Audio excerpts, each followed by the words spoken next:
Hello everyone, here is Afra Siab.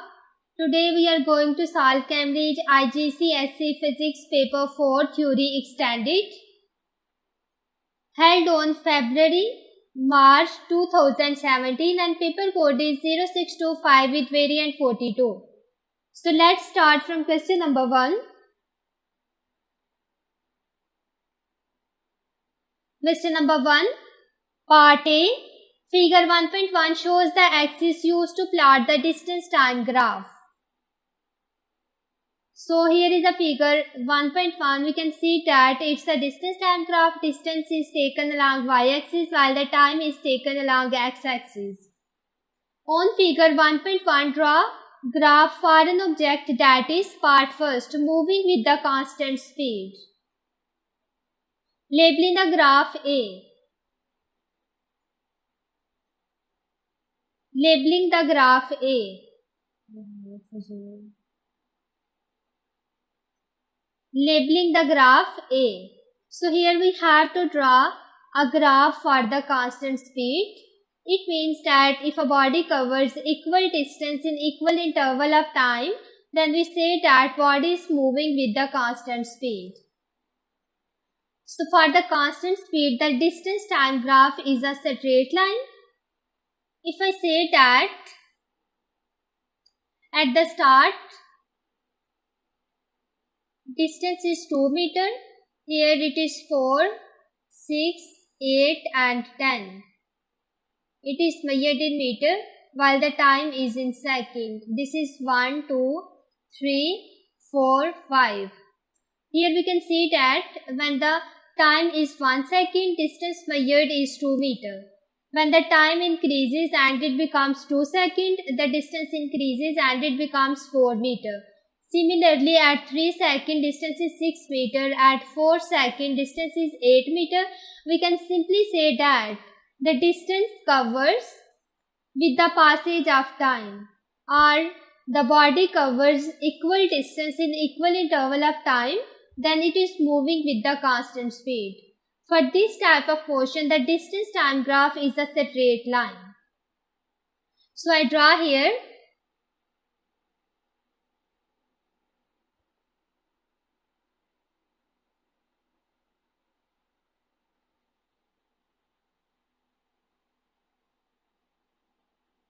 So this graph basically shows that the body is moving with the constant speed and we have to label it with A. So second part, moving with decreasing speed, labeling the graph B. So here we have to label the graph B and the object is moving with the decreasing speed. It means that body covering small distance with the increase in time. So when we have to draw on distance time graph, it is not a straight line but it is curved whose slope is decreasing. So it might be possible the slope is negative, but if I consider that here is a graph,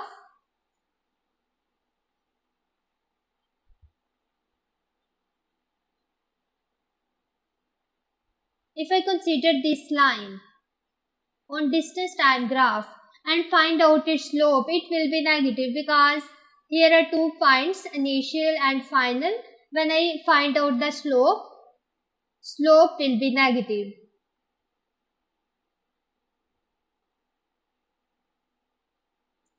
See, I consider here it is 4 meter and here it is 2 meter. Similarly, here it is 1 second and here it is 2 seconds. So the slope will be equal to 2 minus 4 over 2 minus 1.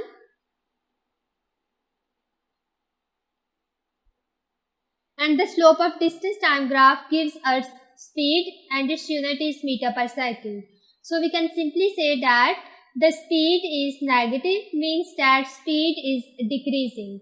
But here it is not the case. If I consider any other point on this curve, the speed will be minus 2 meter per second.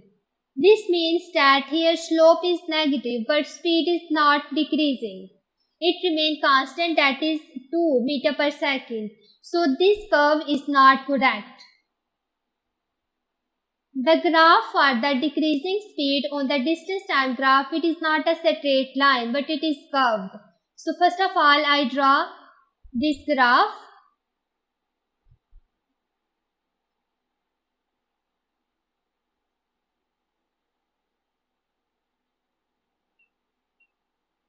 Its shape will be like this. So I draw here. It will be like this. I will draw it again.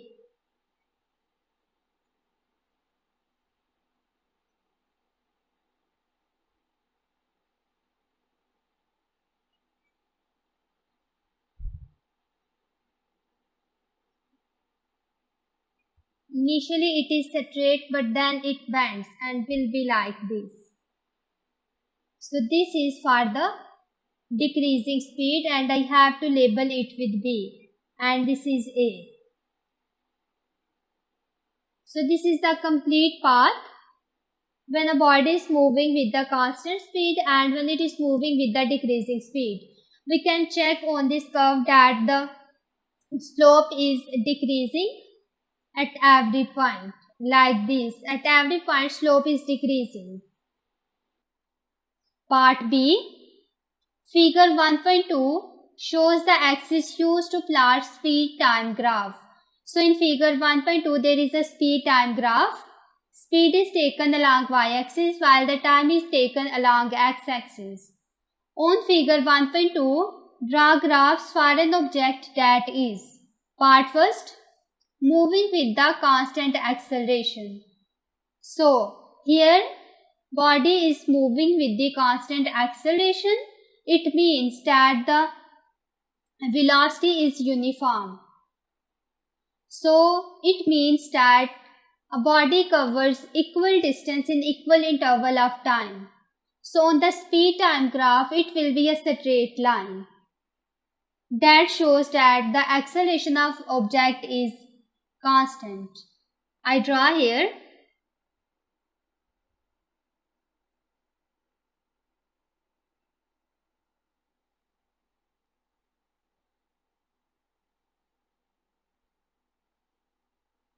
So this is a graph that shows that the acceleration of object is constant. And we have to label it with S. There I write S.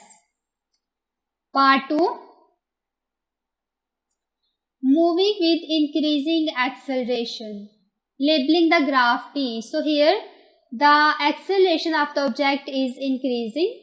So it will be a curve, not a straight line. So I draw here.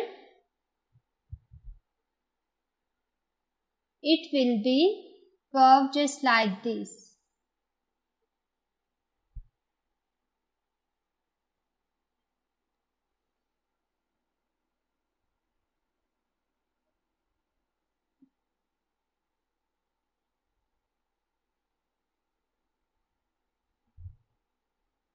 And we have to label it with T. I write here T. Part C. A plane is at rest on an airport runway. So first of all, plane is at rest. It means that initial velocity is equal to 0 meter per second. The brakes of the plane are released and the engine of the plane provides a constant accelerating force. Using the following data, calculate the takeoff speed of the plane. Here we have to find out the final velocity of the plane. Ignore any resistive forces. So here is the constant forward force, that is 56,000 Newton. Mass of plane is 16,000 kilogram and the time of travel along runway is 16 seconds. So here we have to find out the value of final speed. So using the second law of Newton, that force is equal to ma, where m is mass and a is acceleration. First of all, from this formula we find out the value of acceleration. So acceleration will be equal to force over mass. Force here is 56,000 divided by mass is 16,000. So the value of acceleration comes to be 3.5 meter per second square. So this is the acceleration. Next we have to find out the final speed using the formula of acceleration, that it is equal to change in speed per unit time. So it will be delta V over T. Delta V will be V minus U over T. From here we have to find out the final velocity, that is represented by V. So by rearranging this equation, it will be AT will be equal to V minus U. So V will be equal to AT plus U. V will be equal to acceleration is 3.5 meter per second square and time is given 16 seconds plus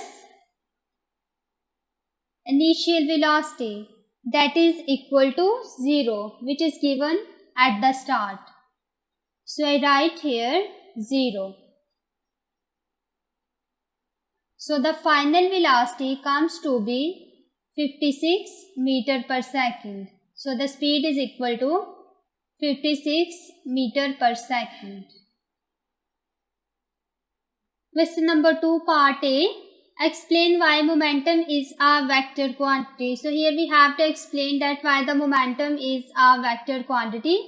For that we have to know that what is the vector quantity. So first of all, vector quantity is that has magnitude and direction. We know that momentum P is the product of mass and velocity. It means that momentum depends upon velocity, and velocity is a vector quantity. So the momentum is also a vector quantity, or we can simply say that because the momentum has direction, that's why it is a vector quantity. So I write here, it has direction.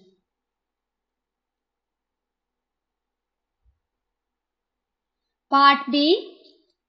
The crumble zone at the front of the car is designed to collapse during a collision.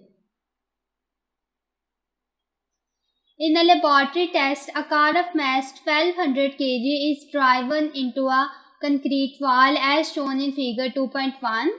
A video recording of the test shows that the car is brought to rest in 0.30 seconds. Here car is brought to rest. It means that first of all car is moving with some speed and then it is brought to rest, which means that final velocity is equal to 0. The car is brought to rest in 0.36 seconds when it collides with the wall. The speed of the car before the collision is 7.5 meter per second. So it is the initial velocity. That is U is equal to 7.5 meter per second. Calculate part first, the change in momentum of the car. Here we have to find out the change in momentum. For that we have to know that what is momentum. Momentum is the product of mass and velocity. So the change in momentum will be the product of mass and change in velocity. I write here delta P will be equal to m delta V, where delta V is the change in velocity. So it will be m V minus U.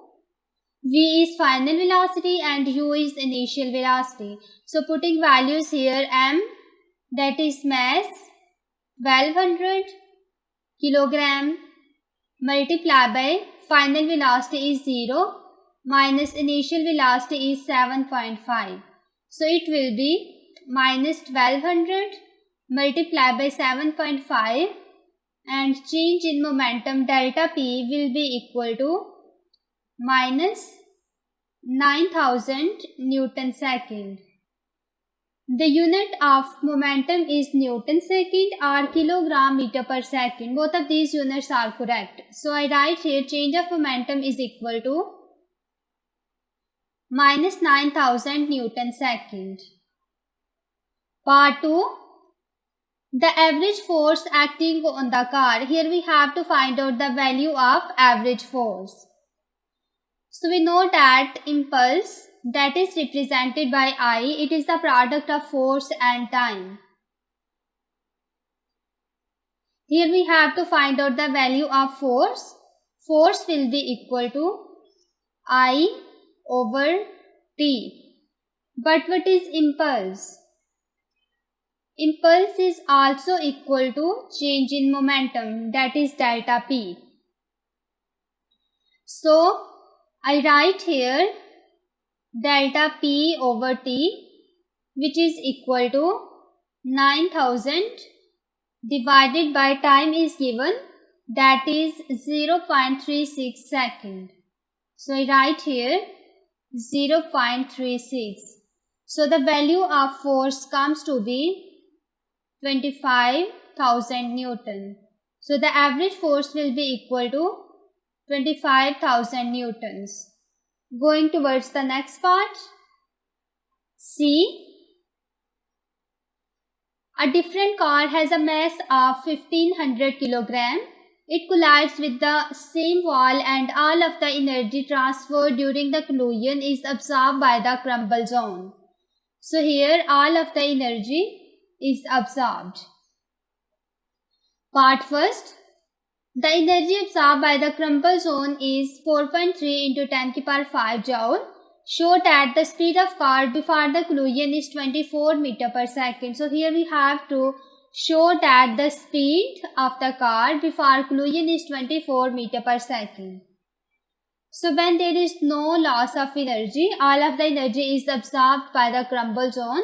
It means that the kinetic energy, all of the kinetic energy must be changed into the elastic strain energy. I write here all of the kinetic energy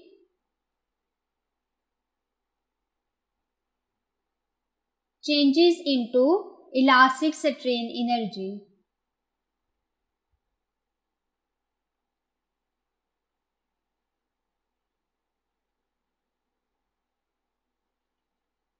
Kinetic energy is basically half mv square. It will be equal to the elastic strain energy is given, that is 4.3 into 10 to the power 5 joule.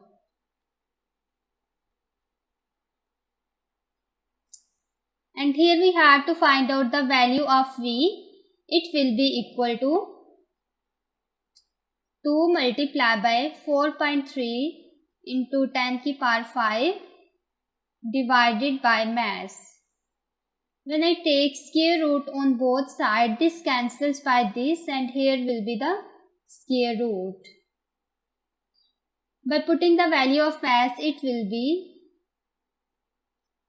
2 multiplied by 4.3 into 10 to the power 5 divided by mass is given 1500 kg. So the value of velocity comes to be 24 meter per second. That we have to show that the speed of car before the collision is 24 meter per second, and we have show it. Part 2. Suggest what would happen to the car if it is traveling faster than 24 meter per second when it hits the wall.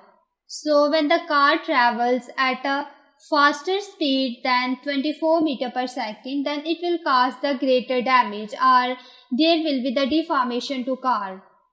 So I write here, because when the initial speed is larger, the kinetic energy also be higher, so that it will cause greater damage to car. I write here, it will cause greater damage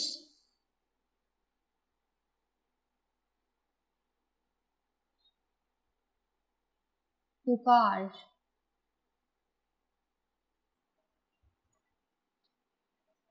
Question number 3, part A. A stationary object is acted upon by a number of forces. State the conditions which must be true if the object Part first, does not accelerate. If the object does not accelerate, it means that its acceleration is equal to 0. So according to second law of Newton, F is equal to ma. It will be m into 0. So the force is also equal to 0 Newton. It means that if the body does not accelerate, then the net force acting on this body will be equal to 0. So there will be no resultant force when the object is not accelerating. I write here no resultant force.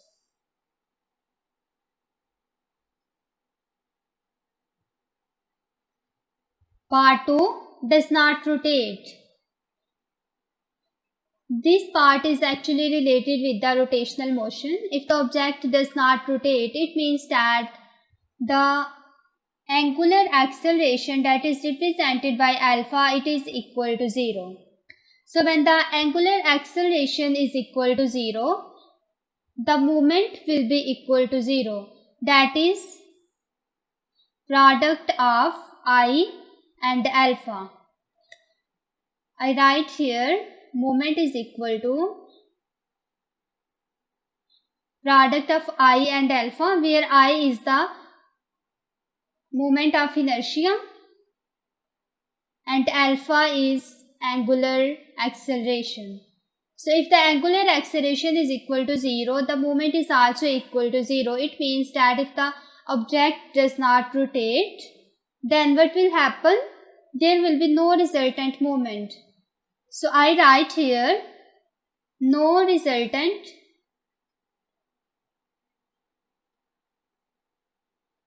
moment.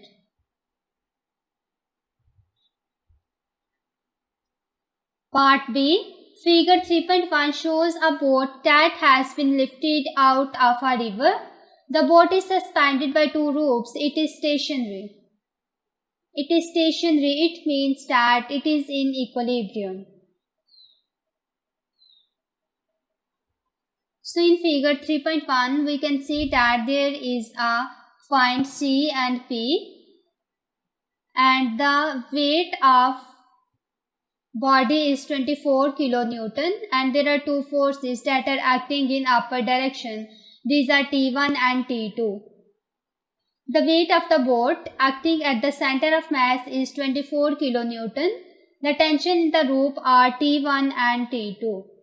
Determine part first, the moment of the weight of the boat about the point P. So here we have to find out the moment of the weight about the point P. So first of all, this is a point P, that is the pivot point. Right here, pivot point. And this is the point that is the center of mass, and weight is acting in downward direction whose magnitude is 24 kilonewton. We have to find out the moment of the weight about the point P. So first of all, moment is the product of force and perpendicular distance from the pivot point. I write here moment is equal to force multiplied by perpendicular distance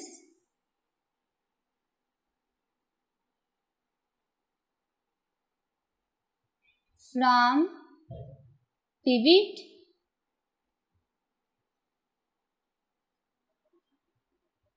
So in this case, force is actually equal to weight, that is 24 kilonewton, and it is also be equal to 24,000 Newton.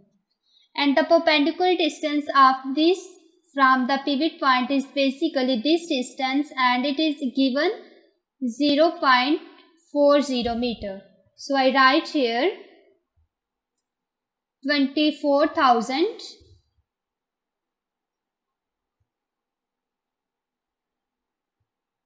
multiplied by perpendicular distance is 0.40. So the value of moment comes to be 9600 Newton meter. The unit of moment is Newton meter. I write here moment is equal to 9600 Newton meter. Part 2, the tension T1. Here we have to find out the tension T1. Going back to figure, we can see here that the weight that is acting in downward direction, it causes the anti-clockwise movement, while the tension T1 causes the clockwise movement.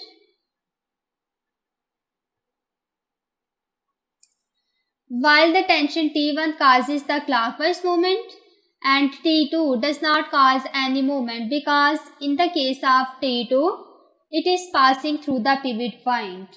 So, perpendicular distance will be equal to 0. As a result, movement is also equal to 0. So, I write here clockwise movement will be equal to anti-clockwise movement. By using this concept, we can find out the value of T1. I write here clockwise movement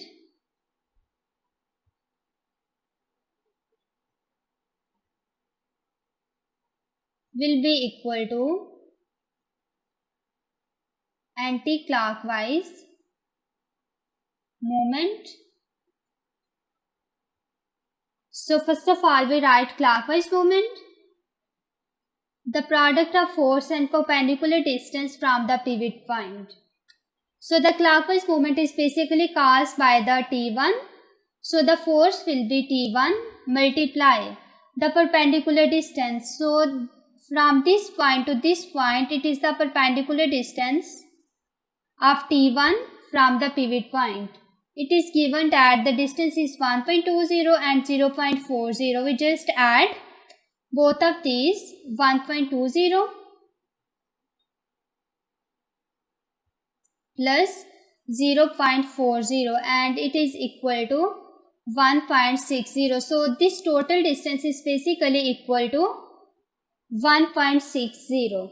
I write here F1, that is the force T1 multiplied by 1.60. It will be equal to anti-clockwise movement. So anti-clockwise movement is basically caused by the weight, and in the part first we already calculate this moment and its value is 9600. So I write here it will be equal to 9600. So T1 will be equal to 9600 divided by 1.60. So the value of tension comes to be 6000 newtons. So it will be 6000 newton. Part 3, the tension T2. Here we have to find out the value of T2. So here we can see that in downward direction there is only force, that is weight, but in the upward direction there are two forces, T1 and T2. So both of these forces are opposite direction. Weight is in downward direction while T1 and T2 are in upward direction. So we can simply say that upward forces must be equal to downward forces, and by using this concept we can find out the value of T2. So I write here upward forces will be equal to downward forces. Upward there are two forces, T1 plus T2. It will be equal to, in downward direction there is only a single force, that is equal to weight. And here we have to find out the value of T2. It will be weight minus T1. So the weight is actually 24 kilonewton. So I write here 24,000 minus T1. Here we calculate the value of T1, 6,000. So it will be 6,000 and it is equal to 18,000 Newton. So T2 is equal to 18,000 Newton. Question number 4. Figure 4.1 shows the Galilean thermometer. This thermometer is used to measure the approximate temperature of the surrounding air. The glass cylinder contains water. When the temperature of the water changes, so does its density. So when we change the temperature of the water, its density also changes. Each bulb has a label printed with the temperature as shown in figure 4.1. The bulbs have different densities. At 21 degrees C, only bulb A is at the bottom of the cylinder. So here we can see that bulb A, and there is the label of 20 degrees C. It means that the temperature of the bulb A is 20 degrees C and 21 degrees C will be at this point. So at 21 degrees C, there is only one bulb A that is at the bottom of cylinder. All of the bulbs are above. Part A explains in terms of density why the bulb A is at the bottom of the cylinder and the other bulbs are floating. So here we have to explain that while the bulb A is at the bottom of cylinder and all other bulbs like B, C, D, these are floating. So for that we have to compare the density of these bulbs with the density of water, because there is a water inside a glass cylinder. So first of all, if the density of bulb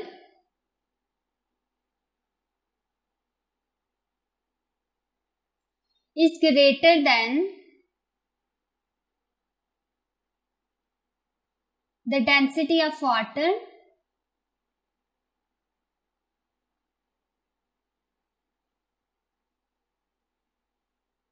then the bulb will sink. Second case is that if the density of bulb is smaller than the density of the water, then it will float.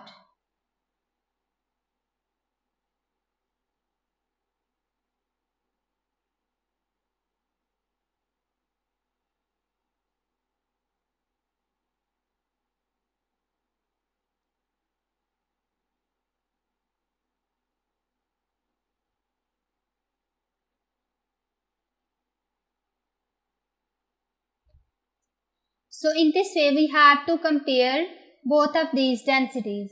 So in figure 4.1 we can see that the bulb A is at the bottom while the other bulbs are at top level. It means that the density of the bulb A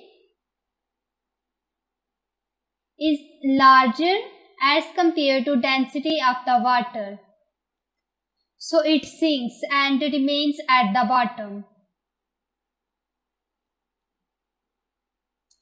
For all other bulbs like B, C, D and E, the density of these bulbs is less than the density of water. I write here density of B, C, D and E bulb is less than the density of water. So they will float. So this is the basic reason that why the bulb A is at the bottom and all other bulbs are floating. So I write here the bulb A has density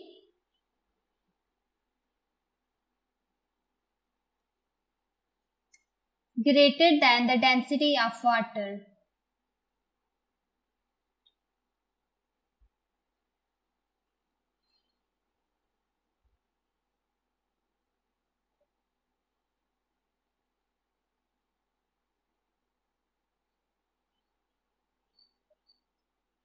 So it sinks. All other bulbs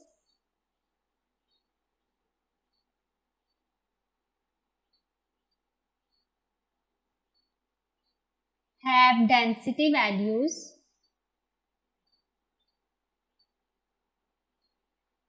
smaller than the density of water.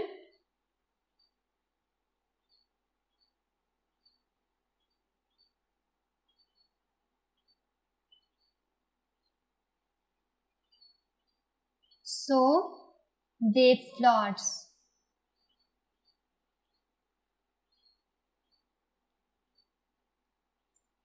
Part B. The temperature of the surrounding air is increases to temperature above 23 degrees C. Part first. Suggest one reason why there is a delay before the temperature of the water increases to 23 degrees C. So here, when we increase the temperature, density also changes. So going back to figure, first of all we can see here that it's a glass cylinder, and glass is a poor conductor of heat. It means that glass takes some time to show change in temperature, and then this heat will be transferred to the water. So there will be the delay because the glass is a poor conductor of heat. I write here glass is poor conductor of heat, so it conducts heat at slow rate.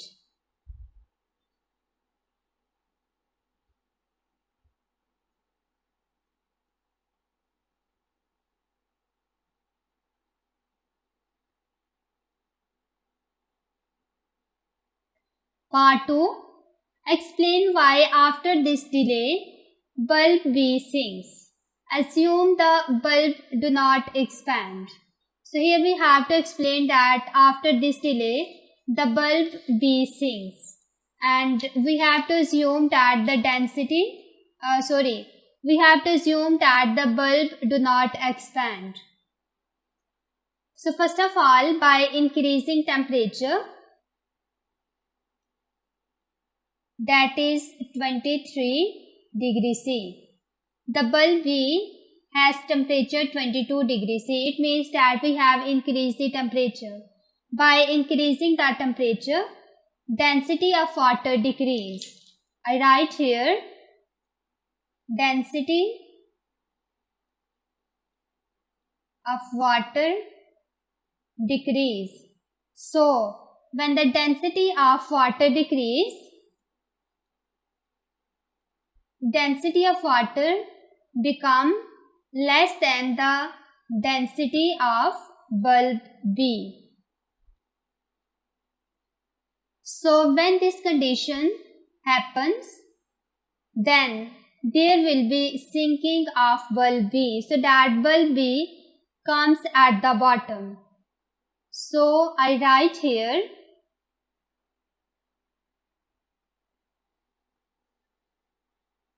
by increasing temperature,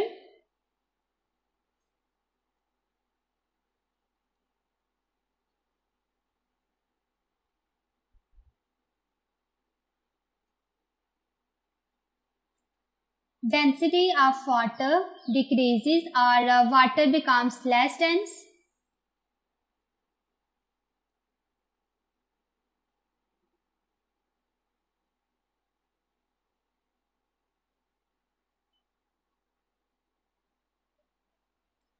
When the density of water decreases, the density of bulb becomes greater than the density of water. So the bulb B has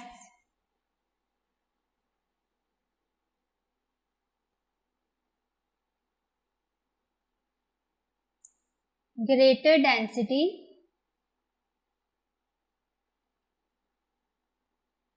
than water. So when this condition happens, the bulb B will sink. So it sinks. Part C. Bulb A, B and C are known at the bottom of cylinder. Bulb D and E are floating. State the possible temperature range of the water in the cylinder. So here bulb A, B and C are at the bottom of cylinder. So bulb C, first of all, it is at temperature 24. Bulb C is at temperature 24. It means that when we increase the temperature above 24 degree C, then what will happen? The density of water become less and the bulb will sink. It means that the temperature should be greater than 24. I suppose that it is 25. So I write here the temperature will be 25 degree C. Question number 5, part A. First, state two ways in which evaporation is different from the boiling. So basically evaporation is the escaping of molecules from the surface of liquid, and it is different from the boiling in the sense that evaporation takes place at all temperature while the boiling takes place at a particular temperature. So first of all, first point is that evaporation takes place at all temperature.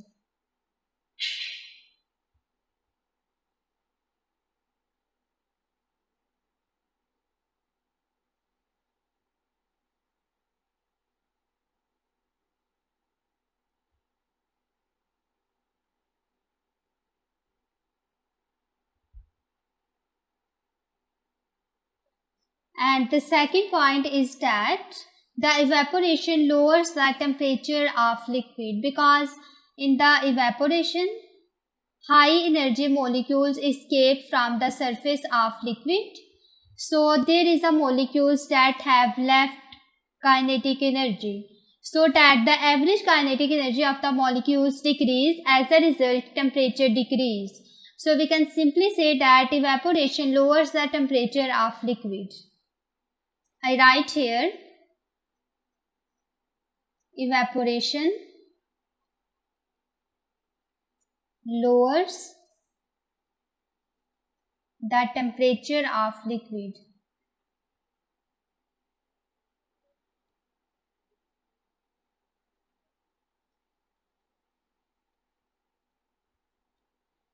Part 2. Give one example of a change of state which does not involve boiling or evaporation. So here we have to give the example of change of the state that does not involve boiling or evaporation. So there is a process of melting in which we change the solid into liquid. So there will be no boiling or evaporation. So I write here melting,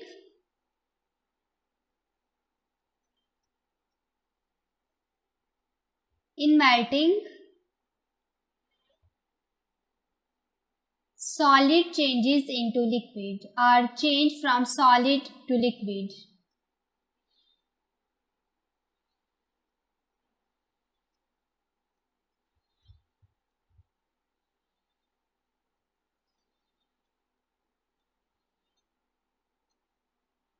There is also process of sublimation in which we directly change the solid into gas. Part B. The graph in figure 5.1 shows the variation of temperature with time for a substance that is initially liquid. So first of all, substance is liquid and there is a change of temperature with the time. Part first. State what is taking place at point A, B and C. You should say that what change of state, if any, are taking place at point A, B and C. Part 2. Suggest why the graph is steeper at point C than at point A. So first of all, going back to figure 5.1, we can see that there is a graph that shows the variation of temperature with the time, and there are 3 points shown, A, B and C. This graph actually shows the specific heat capacity for the liquid. When the specific heat capacity is higher, it means that there will be the more energy because E is equal to mc delta T. So when the specific heat capacity is higher, there will be more energy stored.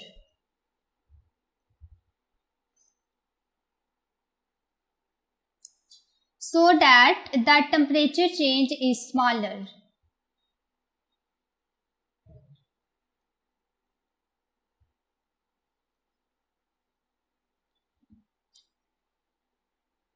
So when the liquid is cooled down, like that is shown at point A, at point A temperature is decreasing. It means that here liquid is cooling down, and at point B we can see that the temperature is constant but time passes, so there will be the change of state. It means that from point B there will be the change of liquid into solid. There will be change of state. So at this point there is freezing. But at point C we can again see that there is a decrease of temperature.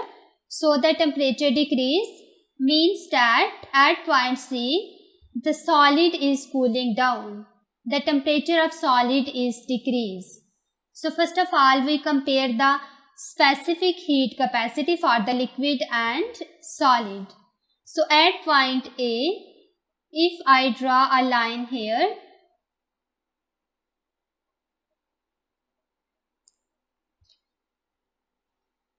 it will be like this. And at point C,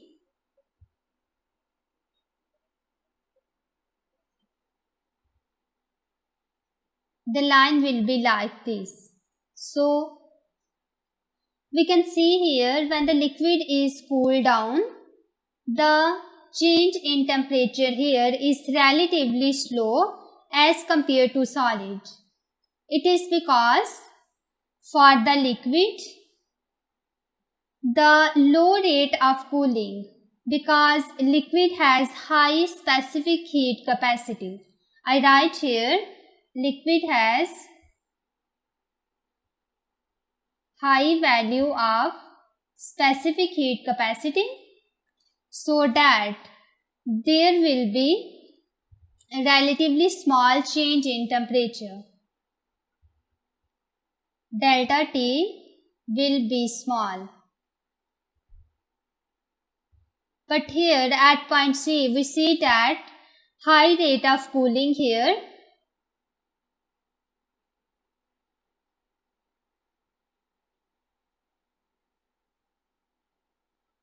because in this region the temperature change is larger as compared to liquids. So the specific heat capacity for the solid is small. It means that the molecules of solid are very close to each other and they cannot absorb too much energy, so their specific heat capacity is small. So the basic reason is that at point C, the graph is steeper as compared to A, because the specific heat capacity of solid is smaller as compared to the specific heat capacity of liquid. So first of all, we write here at point A, there is the cooling of liquid or the temperature of liquid falling. So I write here liquid cooling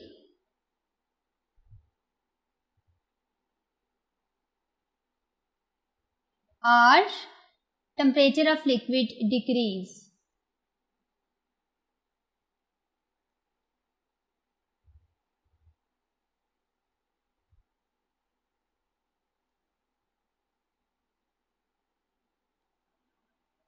At point B, we can see that there is no change in temperature. The temperature remains same. So there will be the change of state from liquid into solid, or we can simply say that there is freezing.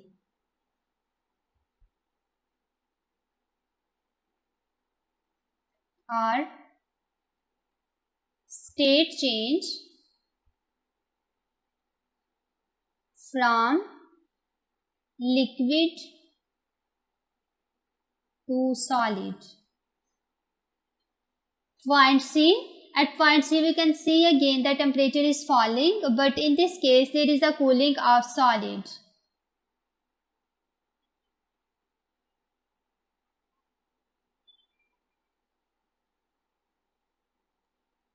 our temperature of solid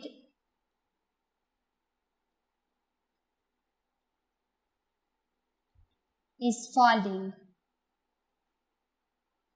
Part 2. Suggest why the graph is steeper at point C than at point A. It is because that the specific heat capacity for the liquid is larger as compared to the specific heat capacity for solid. I write here specific heat capacity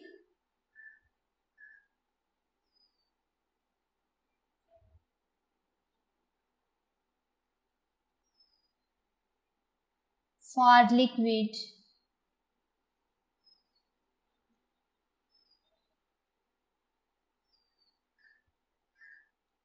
is greater than specific heat capacity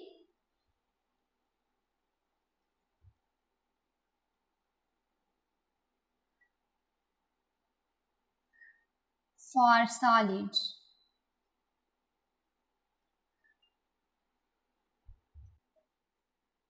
Question number 6. Figure 6.1 shows the apparatus that is used to demonstrate some effect of the transfer of energy by radiation. So here is the figure 6.1. We can see that there is a heater that is used to emit the radiation. There is also a glass bulb painted with matte black.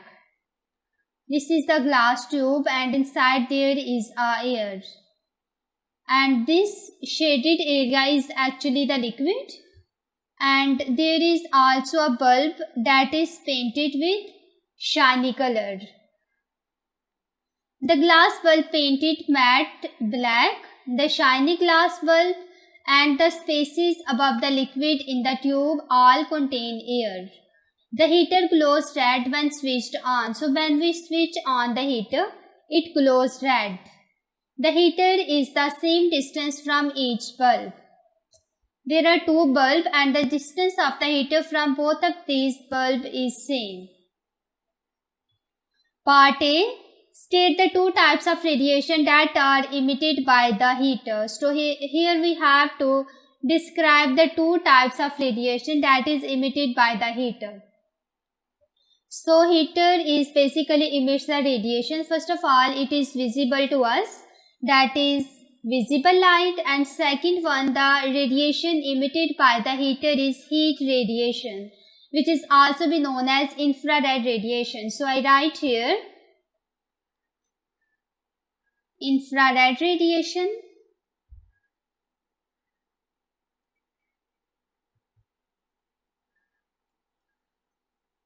that is heat radiation, and second one is visible light.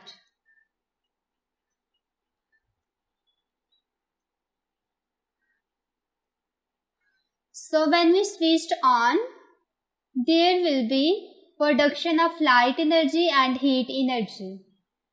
Part B. Before the heater is switched on, the liquid levels in the glass tube are same. State and explain any change in the liquid levels that take place when the heater is switched on. So first of all, when the heater is not switched on, then the level of liquid on the both sides of the glass tube is same. But when we switch on the heater, the level of the liquid changes. We have to explain this. So first of all, here is a figure. And we can see that there is a heater that is at the same distance from these two glass bulbs. When we switch on the heater, what will happen? Here we can see that the left hand side, there is a glass bulb that is matte black color. So matte black color is actually a good absorber. I write here good absorber. It absorbs all of the radiation that is coming from the heater, so that there will be large change in temperature. So the temperature of the bulb painted with the matte black is higher. So when the temperature is higher, the air that is inside the glass tube expand more. As a result, air expand and push this downward, so that the level of liquid here decrease, and on the right hand side the level of liquid increase, because here the glass bulb is shiny, that is good reflector. So all of the radiation that is falling on this glass bulb reflect back, and this radiation then falls on the glass bulb painted with matte black. So in this way the temperature of the shiny glass bulb decrease. When the temperature decrease, there will be less expansion. As a result, the level of the liquid on the side is higher. So in this way, the level of the liquid on both sides of the glass tube changes when we switch on the heater. So I write here, the matte black bulb is a good absorber.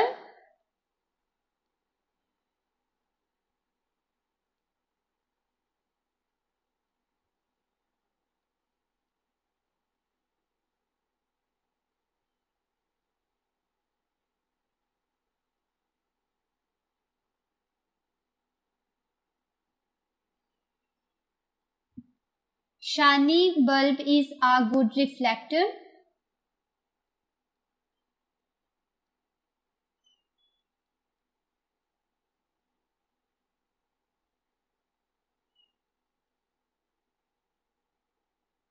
And the temperature rises more in the left hand tube. You can see that there is a matte black glass bulb and there will be greater rise in temperature.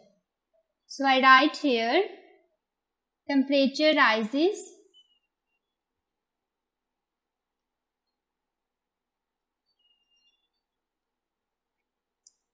more in left hand tube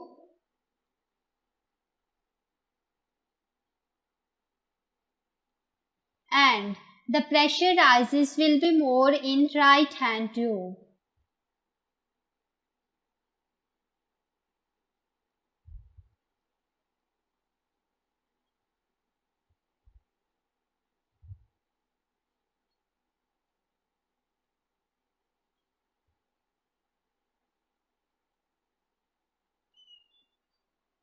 And on the left hand tube, air expands more as compared to right hand tube because of the larger temperature in left hand tube.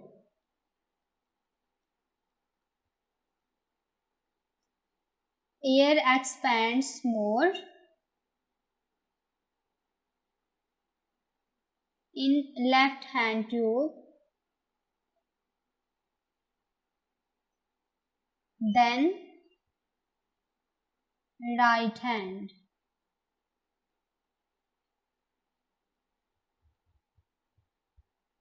So that the level of liquid on both sides of the tube changes. It does not remain same when we turn on the heater.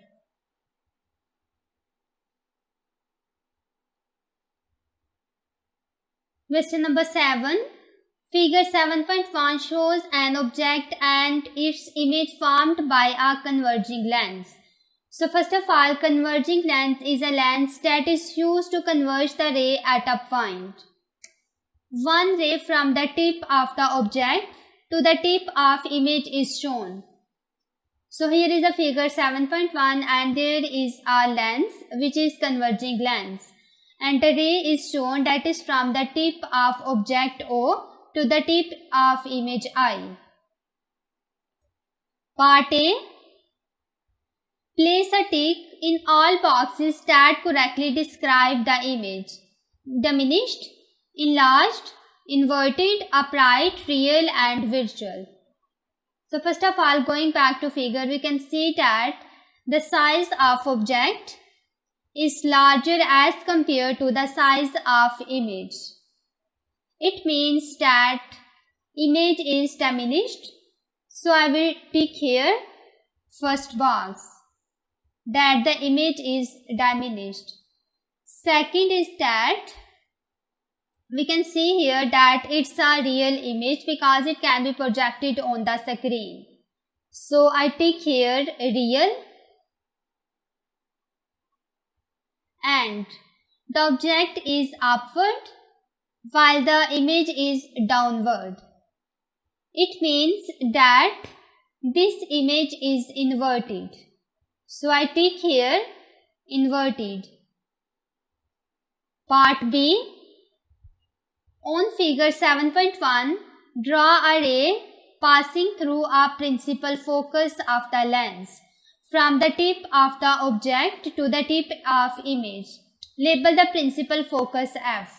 So going back to figure, here we have to draw a ray that passes through the principal focus. So using a ruler, this ray must pass through the lens, and after refraction by the lens, it passes through the principal focus and then forms the image.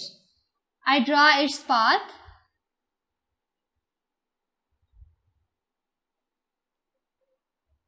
So now here it is refracted by the lens.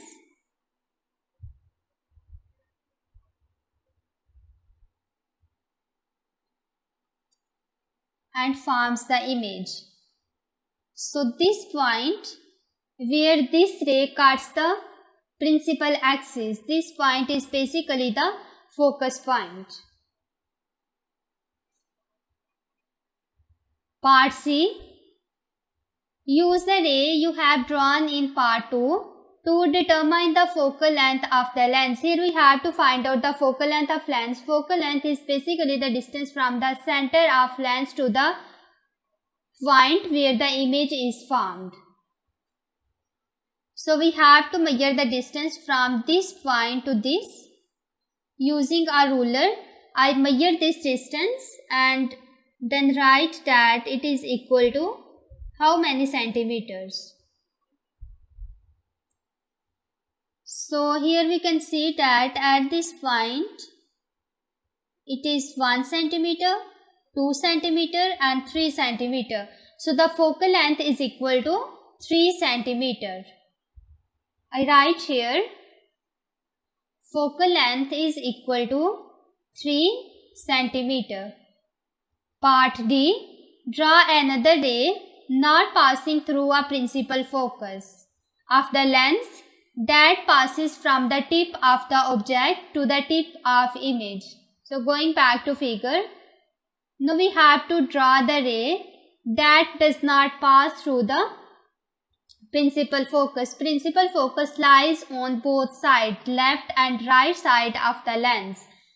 From this point to this point, first of all we measure the distance and then locate the principal focus on the left side. I suppose that it is at this point. So we have to draw the ray from the tip of object to the tip of image, but this ray does not passes through the focus point. For that, I consider, first of all, I measure the length of this object. It is starting from this point. It is 1.3 centimeter. Then I have to draw the object in downward direction of the same length.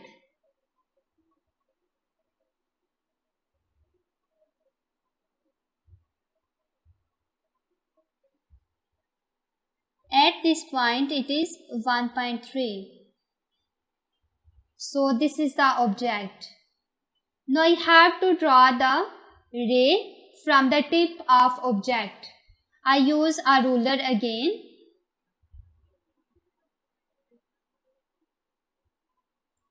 And draw a ray here. Then after refraction by this lens, it forms the image I.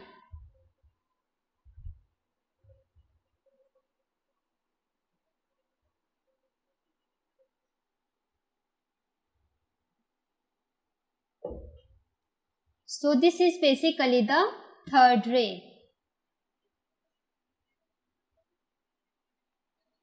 That does not pass through the principal focus.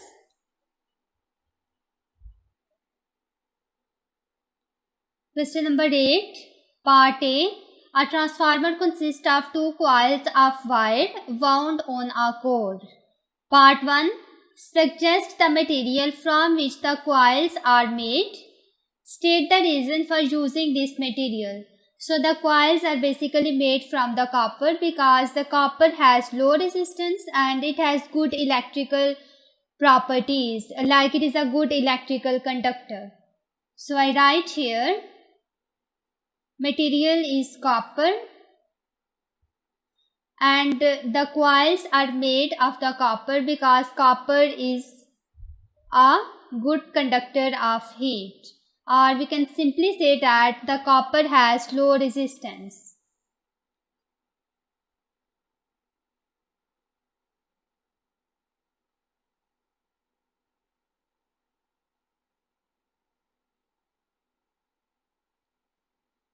Part 2. Suggest the material from which the core is made. State the reason for this material. So the core is made from soft iron because it can be magnetized and demagnetized easily. So I write here, material is soft iron, and reason is that it can be magnetized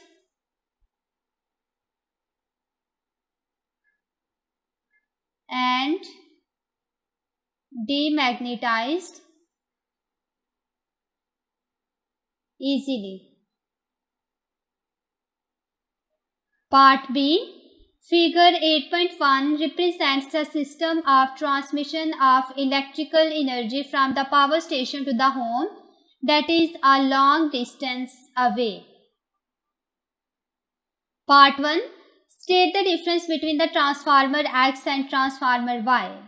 We can see here that there is a figure 8.1 and there are two transformers, transformer X and transformer Y. There is a power station and the input voltage of the transformer X is 22 kilovolt, while the output voltage is 132 kilovolt. The transformer Y has input voltage 132 kilovolt, while the output voltage is 240 volt. So we have to differentiate between the transformer X and Y. We know that there are two kinds of transformer, step-up transformer and second one is step-down transformer.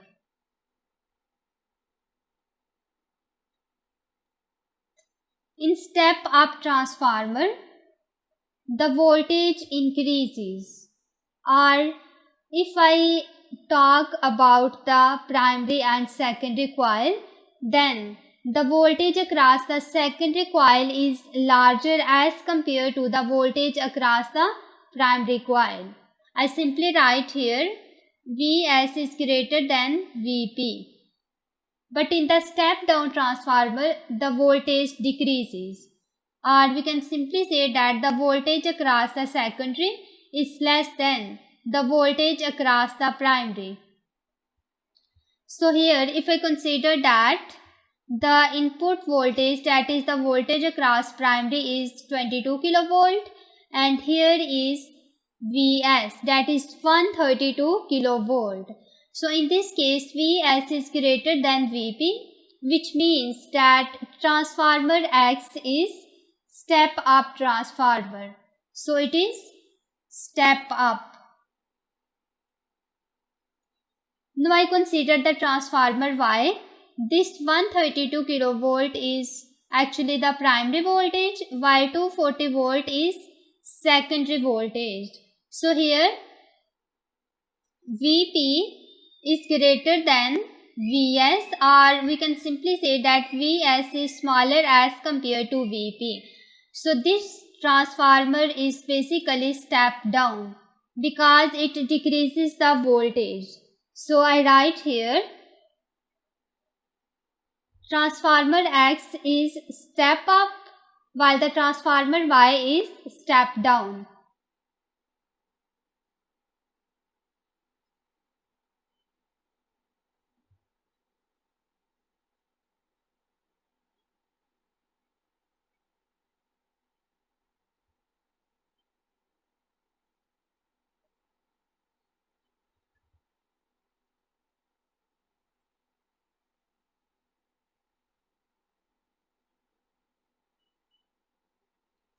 Next part 2. Explain why a very high voltage is used for transmission over large distances. So we use a high voltage for the transmission over long distances. High voltage means that low current. I write here high voltage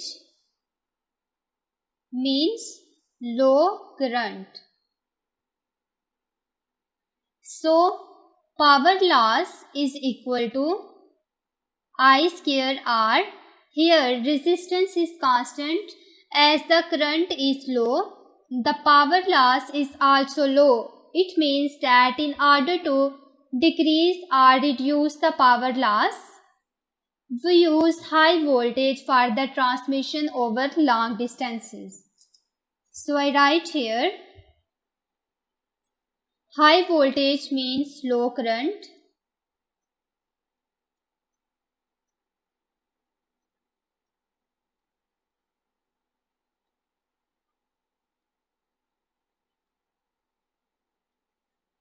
As power loss is equal to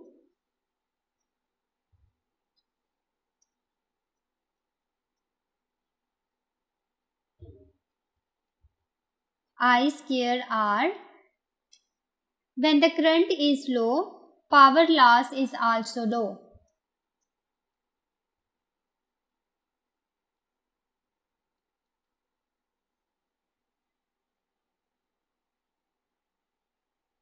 Power loss is also small.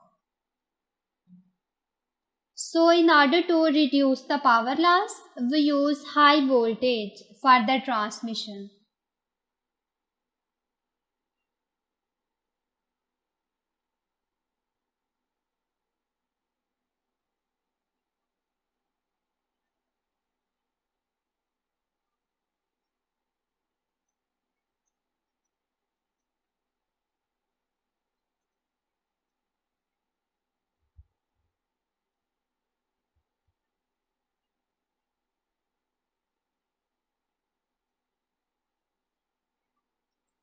Part 3. Suggest why the voltage for use by the home consumer is 240 volt and not a much higher voltage. So, the voltage that we use in the homes is 240 volt and it is not greater than this value. We have to explain this reason. Because 240 volt is safe by the customers, and if the voltage is greater than 240 volt, it will be very dangerous. So, we use only 240 volt. So, I write here because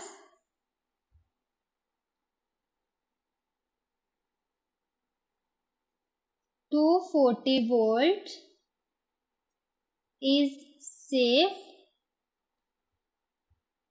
for customers. Question number 9. Figure 9.1 shows a graph of current against potential difference PD for a filament lamp. There is a figure 9.1 and we can see that current is measured in ampere and it is taken along the y-axis, while the potential difference is measured in volt and it is taken along the x-axis. Part A. State what happened to the resistance of the filament of the lamp as the potential difference changes. Part first, from 0 volt to 1.0 volt. So going back to figure 9.1, we can see here that 1 volt is at this point, and when we meet this with the graph,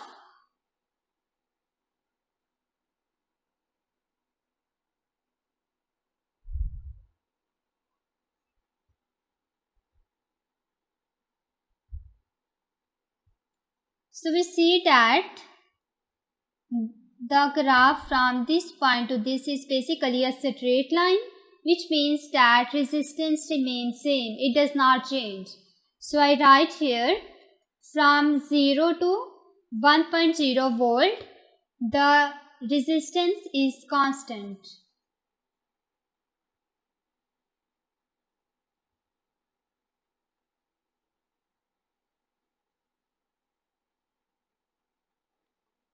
Part 2, from 1.0 volt to 8.0 volt. So here is 8.0 volt. We can see that the graph is curved. Here the resistance increases with the change in potential difference. So I write here resistance increases.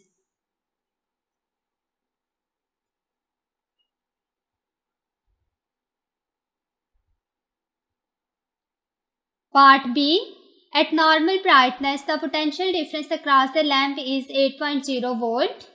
Calculate for normal brightness the resistance of the lamp. Here, when the potential difference is 8.0 volt, we have to find out the resistance of the lamp. So, by using Ohm's law, that is V is equal to IR, where V is the potential difference, I is current and R is resistance. Here we have to find out the value of resistance. It will be equal to V over I.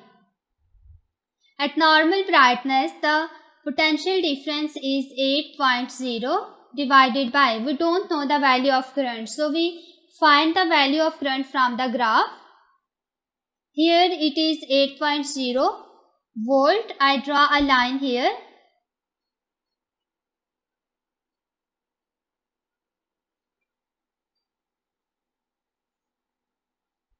And see that what is the value of current at this point.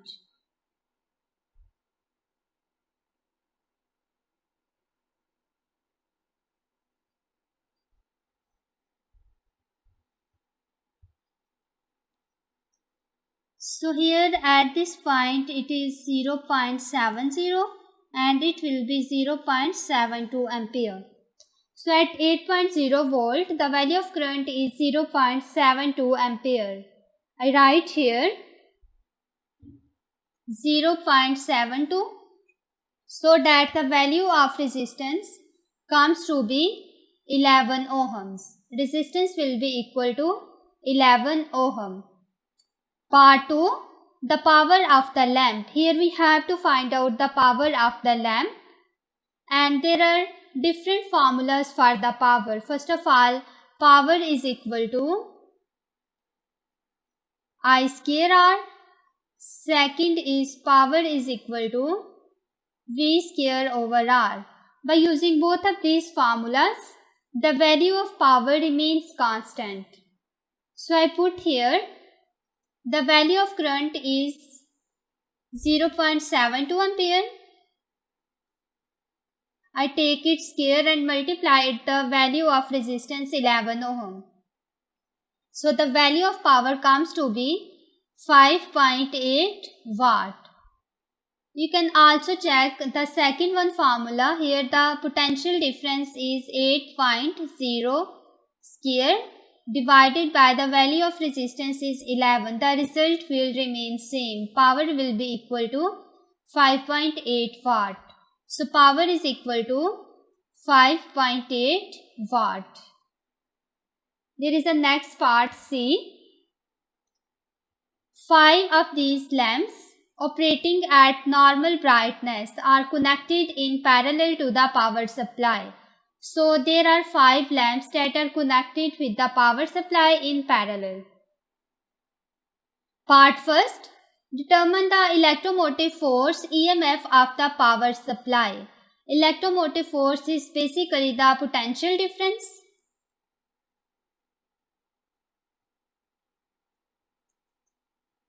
And we have to find out the potential difference of the power supply when we have connected the 5 lamps in parallel with the power supply. So in the parallel combination, I write here series and parallel. Here is potential difference and current. In the series combination, the potential difference is change while the current remains same. But in parallel combination, the potential difference remains same, but the value of current changes for each component. So here all of these lamps are in parallel. It means that the value of potential difference remains same. Here at the normal brightness, the value of potential difference is 8.0 volt. So here 8.0 volt is across the power supply and across each of the lamp.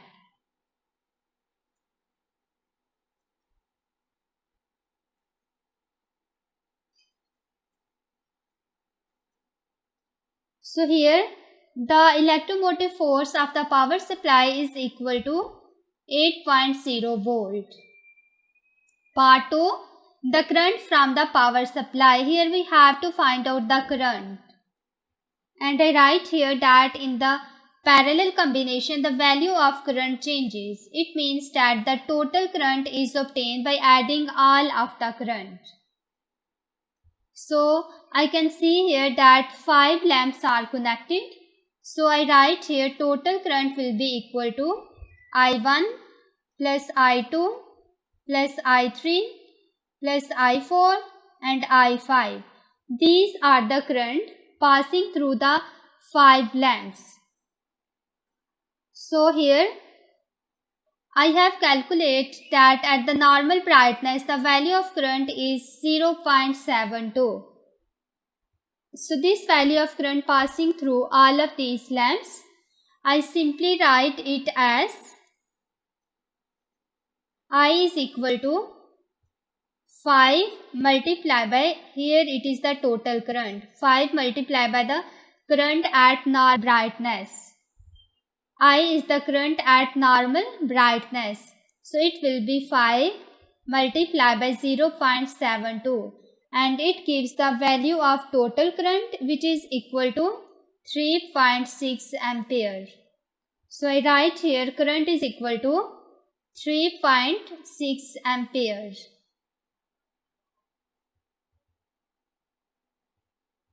Question number 10, part A.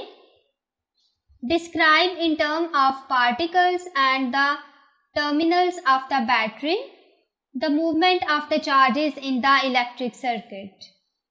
So first of all, the battery consists of 2 terminals. One is positive and other one is negative.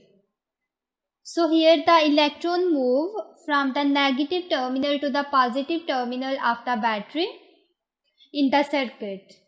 So I write here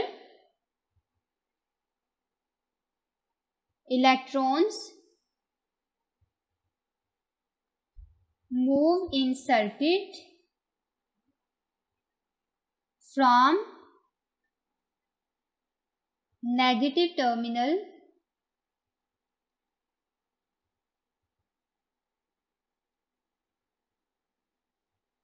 to positive terminal.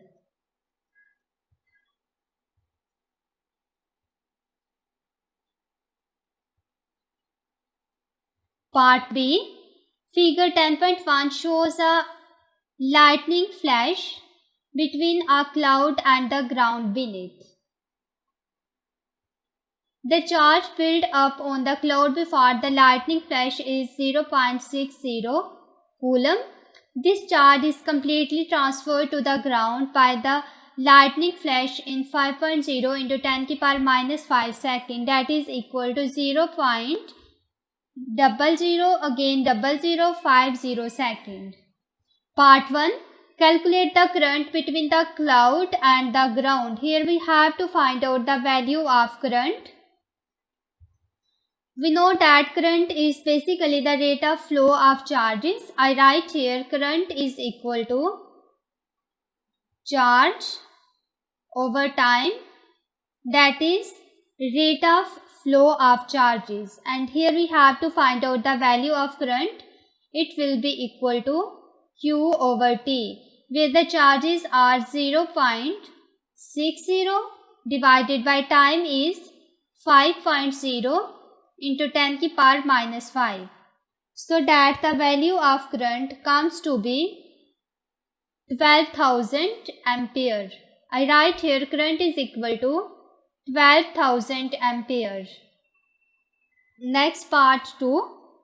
The potential difference PD between the cloud and the ground during the lightning flash is 2.5 into 10 की power 8 volt.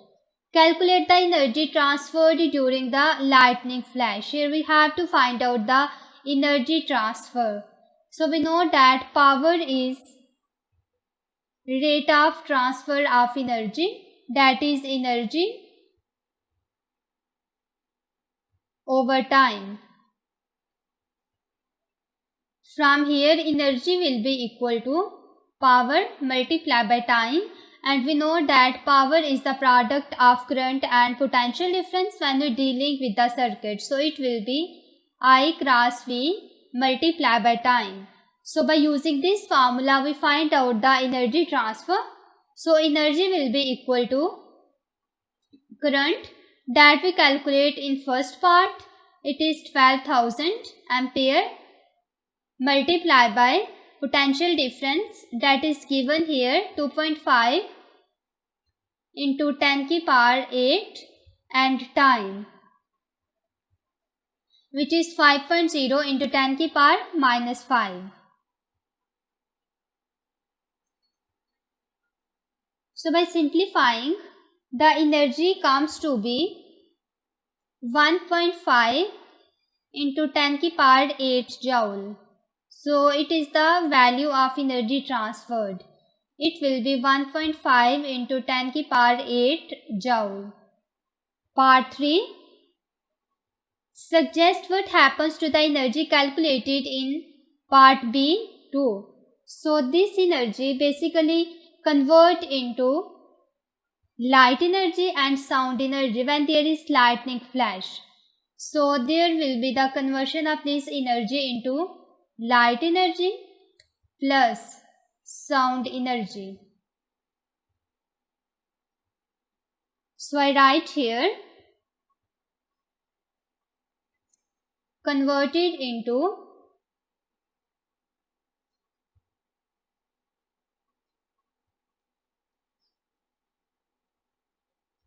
light energy and sound energy.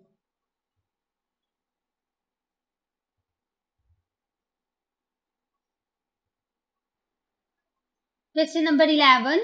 A radioactive source is placed 20 mm from a radiation detector as shown in figure 11.1.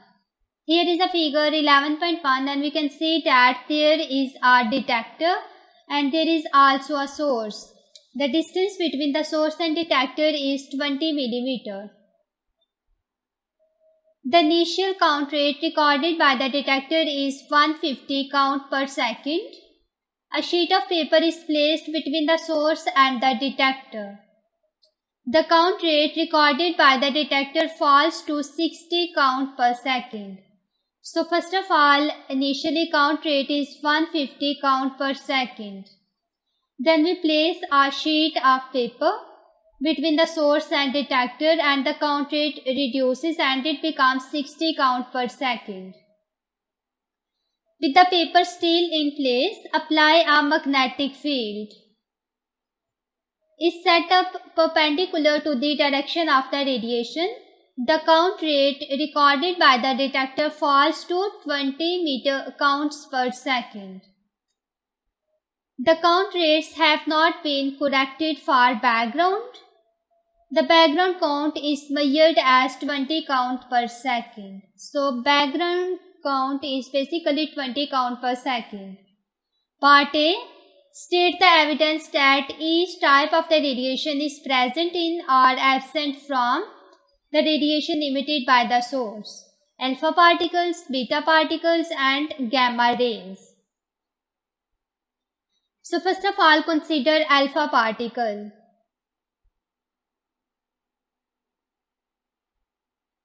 Alpha particles are positively charged and they are helium nuclei. So, alpha particles are stopped by a paper or it is absorbed by the paper. So here we insert a paper between the source and the detector. It means that alpha particles are present. So I write here present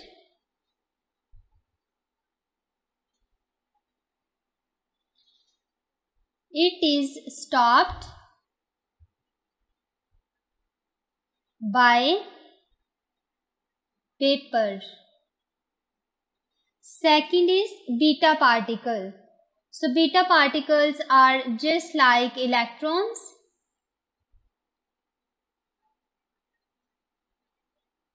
and beta particles are negatively charged. So when we apply a magnetic field, then there will be the deflection of beta particles. So beta particles also present because they are deflected by the magnetic field. I write here present beta particles, they are deflected by magnetic field.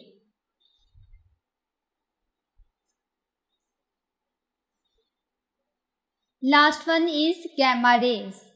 Gamma rays are actually electromagnetic waves and these are neutral. They don't have any charge like positive or negative. So these rays are not present. These are absent. I write here absent. As the radiation with paper and the magnetic field is equal to background radiation. And it is given that the background count is equal to 20 count per second. So going towards the next part, B.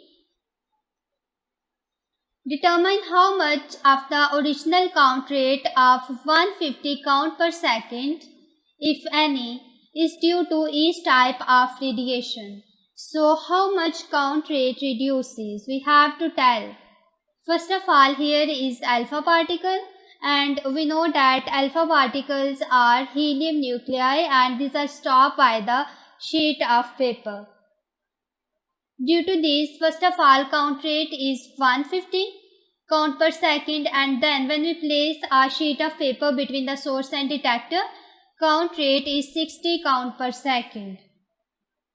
So I write here 150 minus x is equal to 60 because 60 count per second remains when we place sheet of paper between source and detector, so that the value of x will be equal to 150 minus 60, it is equal to 90.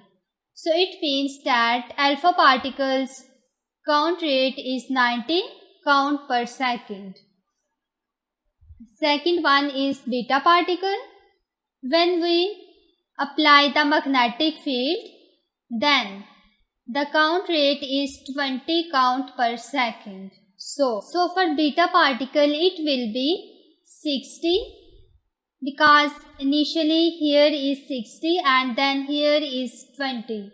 So 60 minus 20 is for beta particle. I write here 60 minus 5 is equal to 20. And y is equal to 60 minus 20, that is equal to 40. It means that 40 count per second is for beta particles and gamma rays are not present. These are absent. So the count rate will be 0 count per second for gamma rays.